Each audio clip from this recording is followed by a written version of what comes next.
Bom dia, mais uma manhã com Deus, priorizando a palavra de Deus, e nesta manhã do dia 29/7, nós vamos meditar de Cântico dos Cânticos, do capítulo 1 ao capítulo 3, e que a paz do Senhor encha o teu coração nesta manhã.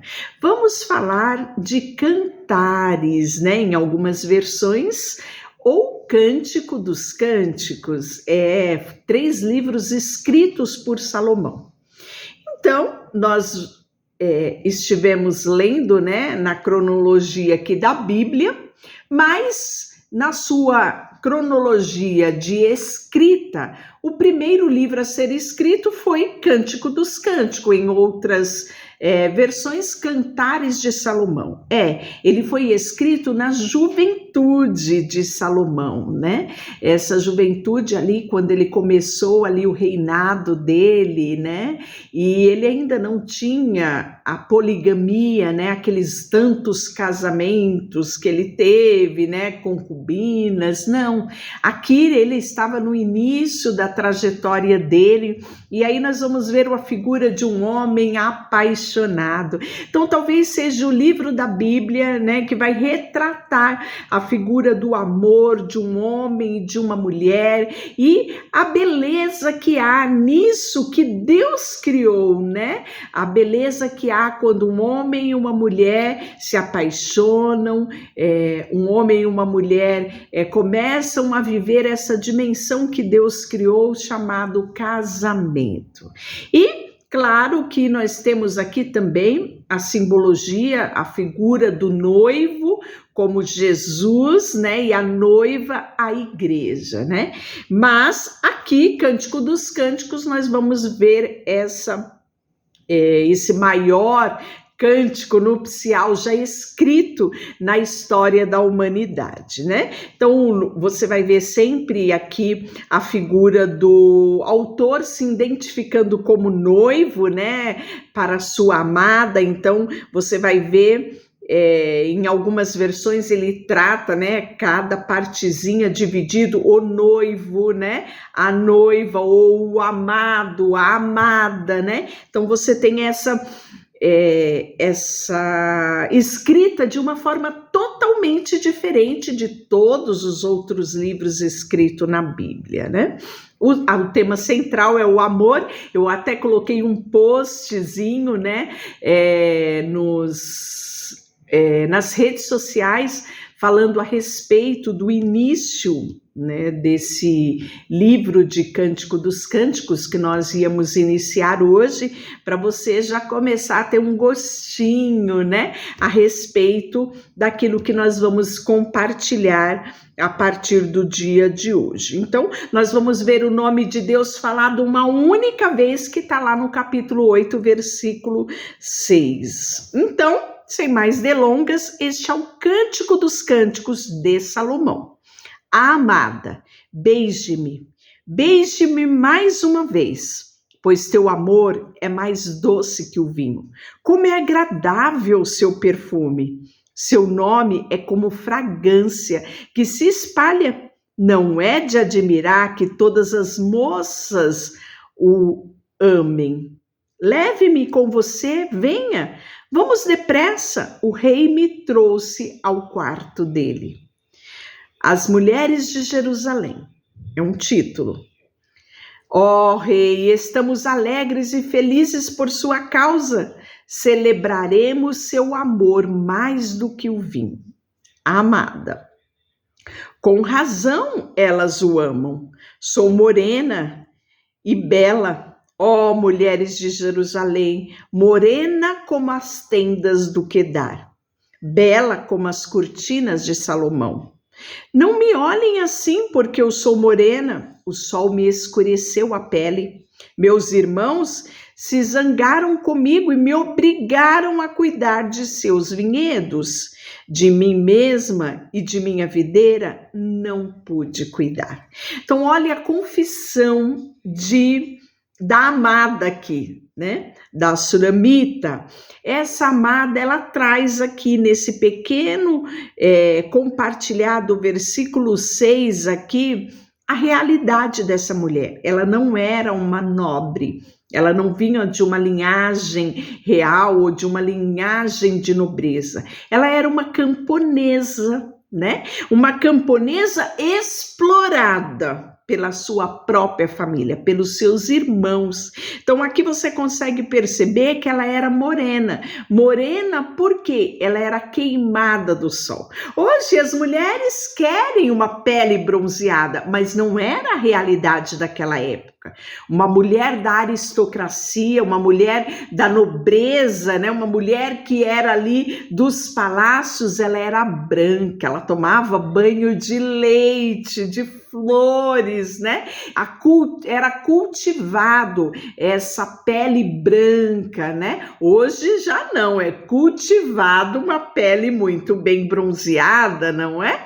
Paga-se por isso e corre-se até o risco de ter câncer de pele por conta desse culto, né, à pele bronzeada. Naquela época era totalmente diferente. Então aqui nós vemos uma confissão de uma amada que tinha uma pele morena, queimada do sol, porque era obrigada a cuidar dos rebanhos dos irmãos dela. Ou seja, ela era explorada pela sua própria família, pelos seus irmãos, né? Ou seja, ela tinha que se esquecer dela mesma, dos interesses dela, para cuidar dos interesses do irmão. Que tristeza, não é? É essa a amada de Salomão. A mulher que ele olhou e que aos olhos de muito não era uma beleza de realeza, mas era a mulher que ganhou o coração de Salomão. E aí ele fala: diga-me, meu amor, aonde levará o seu rebanho hoje? Onde fará suas ovelhas descansarem ao meio-dia? Por que eu andaria sem rumo como uma prostituta? Então, os historiadores relatam que Salomão, ele tira as vestes reais e ele tinha muitos campos, ele era apaixonado por jardim, por vegetação, pela agronomia. Então, ele tira as vestes reais, né? E ele vai para o campo, olhar os campos, né? E é quando ele conhece essa camponesa, né? A amada dele, ele conhece ela e ela não tem ideia de quem ele é. Então, ela procura por ele como um camponês, como um homem do campo. E ela procura saber aonde é que ele vai cuidar do rebanho, em que campo ele vai estar, para que eles possam se encontrar. E aí ela fala: onde eu andaria sem rumo, como uma prostituta, ou seja, ela traz a conotação de uma mulher que quer ver aquele homem que ela se apaixonou, aquele homem que atrai, né, para ela aquele sentimento, aquele amor, né? Então ela não quer, sabe, se parecer com uma prostituta atrás de um homem, né? Então ela fala: declara-me aonde você vai descansar enquanto você observa, né, o seu rebanho. E aí o amado fala para ela: se você não sabe, mais bela de todas as mulheres, siga a trilha do meu rebanho e leve os seus cabritos para pastar junto às tendas dos pastores. Você é cativante, minha querida, como égua entre os cavalos de Faraó. Como são belas suas faces, seus brincos realçam a sua beleza, como é lindo o seu pescoço, enfeitado com um colar de joias. Faremos para você os brincos de ouro com enfeites de prata. Amada, ó rei, está deitado em meu sofá, encantado com a fragrância de meu perfume. Então aqui ela vai começar, né, a trazer essa fantasia, porque aquele homem, né, que ela encontrou era para ela um rei, né? Era para ela o homem ideal dos sonhos dela. Meu amado é como uma delicada bolsa de mirra que repousa entre os meus seios. É como um ramo de flores de hena em vinhedos de Endi. né? Então ela traz essa identidade daquilo que ela conhecia como belo, como cheiroso, né? Ela traz essa identidade sobre o amado dela. Olha o amado, como você é linda, minha querida, como você é bela e linda. Seus olhos são como pombas, amada, como você é belo, meu amor, como você é encantador. A grama macia é o nosso leito, os ramos perfumados do cedro são as vigas da nossa casa, e os pinheiros aromáticos, o caibro do telhado. Então aqui nós vemos, né, quando você está apaixonado, tudo ao seu redor vira uma poesia, vira uma declaração de amor, e é muito belo você ver isso, né, que um homem e uma mulher pode vivenciar essas coisas maravilhosas, né, que é trazida aqui em Cântico dos Cânticos. E é tão maravilhoso, né, que Cântico dos Cânticos ele é especial por toda essa áurea romântica que nós temos, e eu conheço o Cântico dos Cânticos de tanto ouvir minha mãe falar. Ela conta que quando ela começou a enamorar-se do meu pai, o meu avô era muito rigoroso, né? Então, os olhos dele estavam sempre atentos aos movimentos. Então, o namoro do meu pai e da minha mãe foi meu pai sentado de um lado do sofá, a minha mãe do outro, o meu avô na frente, com uma Bíblia na mão, e ele queria conversar sobre a Bíblia, né? E meu pai e a minha mãe queriam era namorar, né? E como eles namoravam? Através do livro de Cântico dos Cânticos, Cantares. Então meu pai com a Bíblia aberta, minha mãe com a Bíblia aberta e meu avô com a Bíblia aberta. Meu avô pensando que eles estavam lendo qualquer outro livro da Bíblia, e eles não tiravam os olhos, sabe de onde? Cântico dos Cânticos. E aí meu pai falava para minha mãe, olha o versículo tal. Aí minha mãe lia. Aí minha mãe falava para o meu pai, e olha o versículo tal. E foi assim o namoro da minha mãe e do meu pai. Então eu ouvi a minha infância, né, a minha juventude, minha mãe contando a respeito disso, de quão especial era o livro Cântico dos Cânticos, não só para os meus pais, mas para nós como filhos que víamos, né, como iniciou a história dos dois, né? Então, é muito belo você ver como Deus sonhou, como estava no coração do Pai, né? Esse encontro de um homem e de uma mulher. E capítulo 2 continua, né? A amada falando, eu sou a flor que nasce na planície de Saron, o lírio que cresce no vale, o amado, como um lírio entre os espinhos, assim a minha querida entre as moças. A amada, como uma macieira entre as árvores do bosque, assim é o meu amado entre os rapazes. A sua sombra agradável me sento e saboreio os seus deliciosos frutos. Ele me trouxe ao salão de banquete. Seu grande amor por mim é evidente. Fortalece-me com bolos de passas. Revigora-me com maçãs, pois desfaleço de amor. Seu braço esquerdo está sobre a minha cabeça e o direito me abraça. Prometam, ó mulheres de Jerusalém, pelas gazelas e corças selvagens que não despertarão o amor antes do tempo.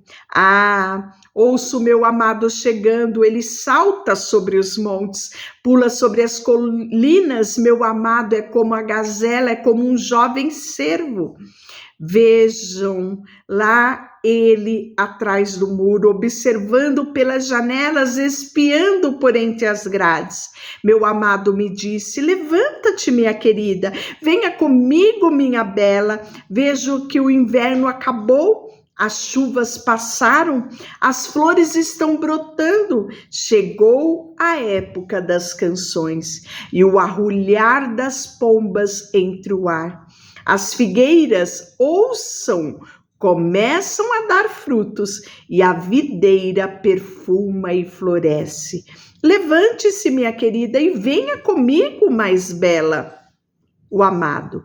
Minha pomba está escondida entre as pedras, oculta nas fendas da roça. Mostra-me o teu rosto e deixe-me ouvir a tua voz, pois a sua voz é doce e o seu rosto é lindo. Ó, as mulheres de Jerusalém, peguem todas as raposas e as rapozinhas antes que destruam o vinhedo do amor, pois as videiras estão em flor. É muito interessante ele falar sobre peguem as raposas e as rapozinhas antes que destruam o vinhedo do amor.